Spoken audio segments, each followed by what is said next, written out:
We hear every day of the week, what's your trial story? How do you sequence the story? What is the story about? And like everything, there are so many different ways to put a story together. You have to be genuine. It depends on how you look at it and what you think.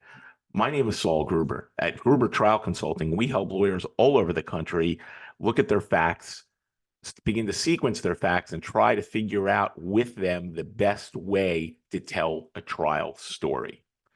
Let's talk about what a trial story is. It really starts in voir dire, and depending on what jurisdiction you're in, you want to start getting certain points for jurors to discuss in the voir dire.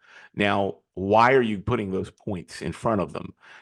Yeah, you want to know how they think. Yes, you want to try to get people who are going to be diametrically opposed to your case off the jury, but it's really to begin your story so that when you get into the story in your opening, it's a natural extension of the voir dire. For example, there are two ways a lot of people look at stories. One is you look at it from the defense point of view, right? Or rather, you're telling the story of the defendant. In nursing home cases, this is something we do all the time. The story doesn't start when the plaintiff was admitted to the nursing home. The story starts 5 years before, when the company bought the nursing home, changed the way they staff, changed the way they fund the facility. So by the time the plaintiff was there, it was an accident waiting to happen. We all realize that, and we want to get to that corporate story well before we get to any of the medicine. But there are other ways to do that as well. And one way we just did was a situation of a motor vehicle accident where someone had a prior problem with concussions. Uh, an accident occurs, they become concussed, and it really has a significant impact on their life. The defense is, as all the defenses are, well, wait a minute, this one little accident couldn't have caused the problems the plaintiff claims.